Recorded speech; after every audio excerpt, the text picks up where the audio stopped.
Well, welcome back. We're moving on, and now we've got two tracks coming up from Little Richard, who is, without doubt, Mr. Rock and Roll, if you ask me. And here's two extremes, in a way, because one thinks that the frenzy that Little Richard created was to do with his hammering boogie-woogie style, which is a descendant of Count Basie that we've been watching, which is basically playing military straight beats in the left hand and swinging in the right hand, and that is rock and roll, boogie-woogie. Well, Little Richard's, that was his signature, but here on this first piece, he's just singing, and what you understand is he appears at the top of some steps and just starts singing this tune, and he just creates this tension by working off and against the beat while he's casually walking down a set of steps like Nat King Cole and not using any kind of crazy energy to create anything. He's just got it. And his voice, I don't know how he sang like that night after night, but this is just ridiculous. And I found out that this is called Rip It Up.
Wow, what a riff that is. Ding, ding, ding, ding, ding, ding, ding. It just goes in unison, on and on and on. So intense. And it looks like that Little Richard is doing a whole different thing from when he just stands and sings, but well, untouched, never again. One-off, unique character, rock and roll. Well, I learned rock and roll, I guess, when I was a teenager. The rhythms were syncopated, but fairly fixed and derived from earlier blues and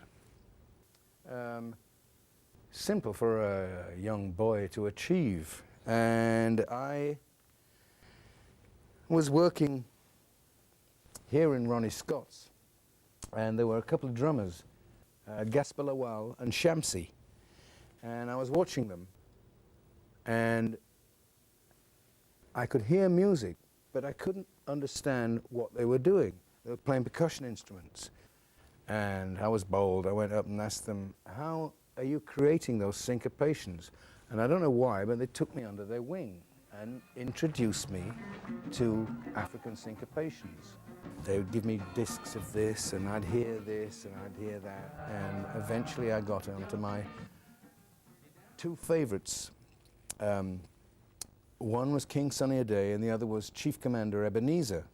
Now, these bands consisted mostly of drummers and would perform 8 hours at a stretch. They'd start at sundown and just play one piece, and they would move from section to section, cued by the drummer who blew a whistle, which was a cue in 4 bars to move into the next syncopation.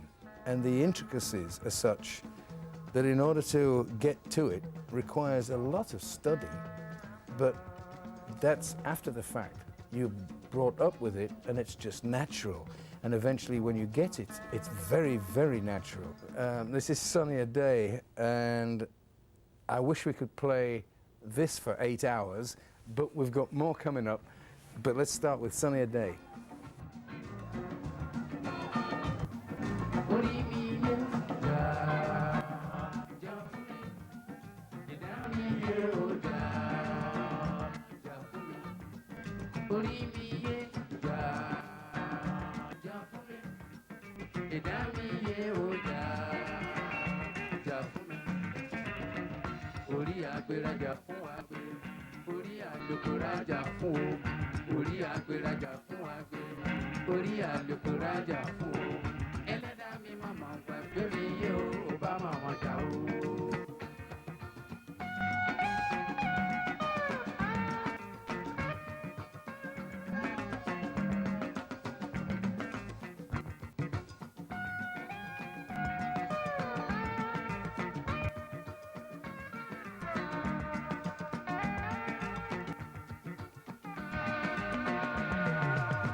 King Sunny a Day, joyful music.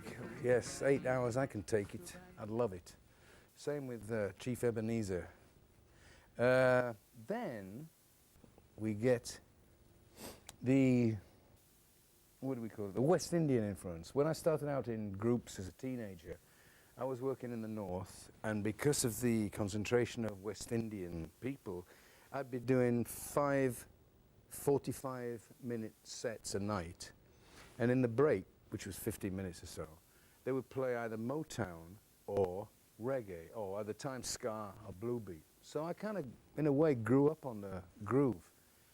And time went by and the wind blew the right way, and I ended up at the Black Ark studio in Jamaica with Lee. And Lee was totally the upsetter.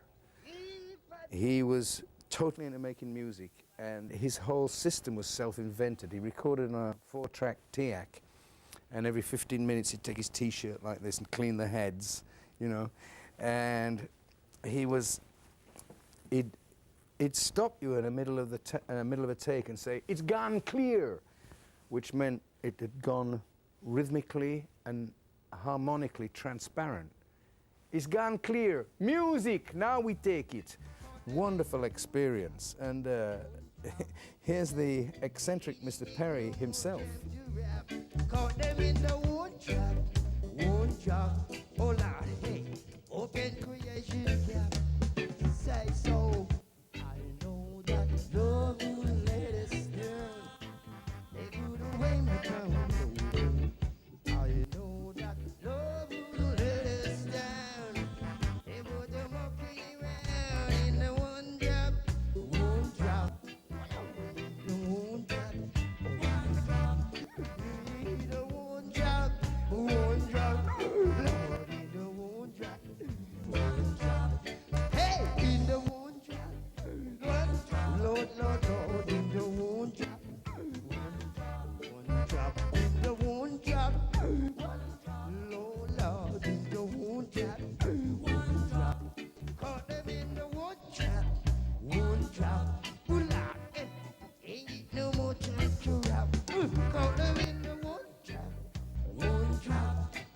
So, open creation gap. Say.